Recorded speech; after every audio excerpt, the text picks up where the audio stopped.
विभाग रे अग्निकांड। संबलपुर जिला मुख्य चिकित्सालय रे माँ और शिशु आरोग्य विभाग रे अग्निकांड। अल्पके बर्तिले मेडिकल परिसर थिबा रोगी सठिक समय रे पदक्षेप नेबारु बड़ धरणर अग्निकांड को एड़ाई दिया जाय पारिला। सूचना अनुसार संबलपुर जिला मुख्य चिकित्सालय माँ और शिशु आरोग्य विभाग द्वितीय महला थिबा एक कोठरी बंद थिबा समय रे हठात सर्ट सर्किट हेबारु कोठा मध्य थिबा कांथ फैनटी खसी पड़ी कोठार थिबा रोगी शज्या उपरे पड़ी जाइथिला। तेबे फैनटी खसी पड़िबा सह सेठरे निया लागि जाइथिबा देखा देइथिला। एहा देखि निकटरे थिबा रोगी और सेमानक परिजन भयरे कोठा तळकु चाली आसिथिले।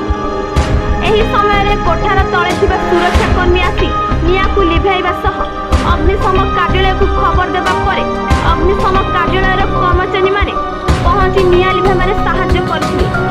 तेबे सठिक समय रे निया को आयत्त हेबा जोगु बड़ धरणर अग्निकांड को एड़ाई दिया जाइथिबा बेले मेडिकल ले थिबा नवजात शिशु और प्रस्तुति माँ माने एक विपदरु रक्षा पाई जाइथिबा चर्चा हेउछि। अन्यपटे एठी प्रश्न उठिछि जे काहेकि मेडिकल विभिन्न कोठारे थिबा विद्युत चालित उपकरण को विभिन्न समय ठीक अछि ना नहीं काहेकि जांच करू नहीं। ब्यूरो रिपोर्ट बनना टीवी।